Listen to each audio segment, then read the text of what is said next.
Oke, kali ini gue mau ceritain ke kalian. Dan sampai sekarang gue masih mikir, mungkin cerita ini seharusnya gak diceritain ulang. Karena orang yang ngalamin sendiri bilang ke gue, kalau gunung itu sudah nyebut nama kamu sekali, jangan pernah nunggu panggilan kedua. Di awal cerita, mereka berempat pendaki gunung biasa, bukan yang cari sensasi gitulah.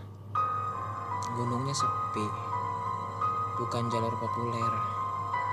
Dari awal hutan kayak terasa salah gitu. Udara dingin tapi pengap, gak ada burung aneh, dan gak ada serangga juga.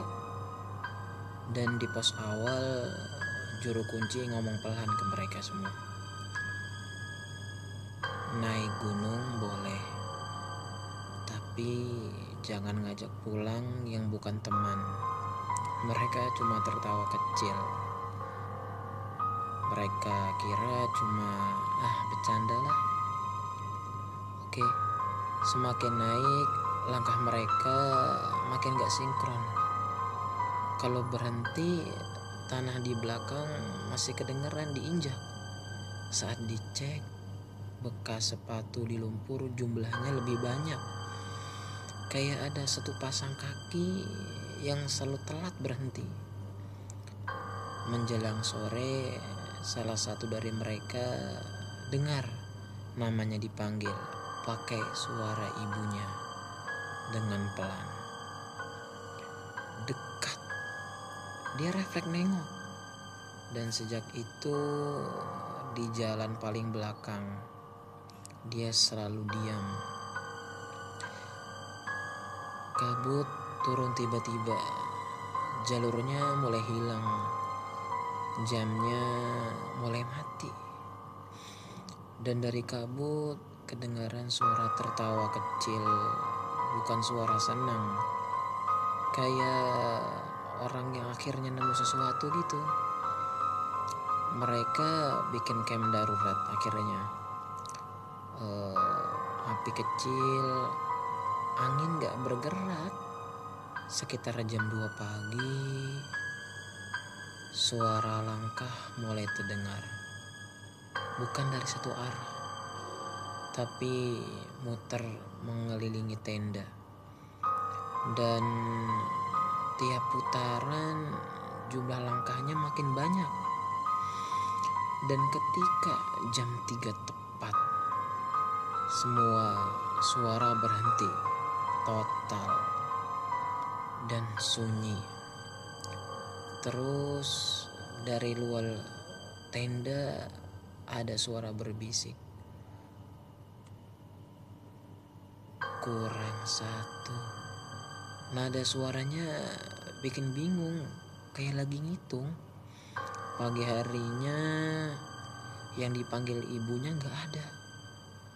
Tendanya masih utuh, tapi terlihat dari tanah jejak kakinya mengarah ke hutan yang rapat. Di antara jejak itu ada bekas telapak kaki yang bukan sepatu. Mereka mutusin untuk turun, tapi mereka lihat jalurnya gak pernah sama yang mereka naik dari awal. Pohon-pohon terasa makin dekat, langit makin rendah, dan suara langkah di belakang gak pernah hilang ngikutin mereka. Kalau mereka berhenti, sesuatu yang ikut itu berhenti. Selalu tepat.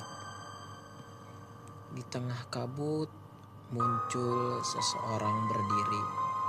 Mukanya samar-samar gitu. Bajunya sama kayak teman mereka yang hilang, tapi tatapan matanya kosong. Dia bilang, Aku udah ditunggu. Mereka lari. Langkah di belakang ikut lari. Lebih berat dan lebih banyak. Dan di sela napas mereka panik. Kedengaran suara, "Jangan cepat-cepat." Akhirnya mereka sampai. Tubuhnya gemetar.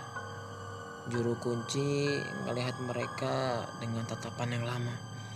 Terus nanya, "Yang balik berapa?" Mereka jawab, "3." Juru kunci menghela napas.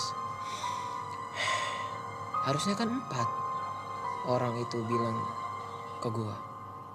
Gunung gak pernah makan manusia.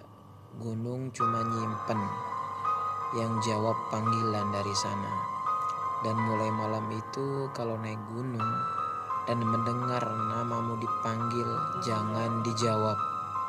Karena mungkin yang manggil bukan mau ngobrol, tapi mau nyimpen.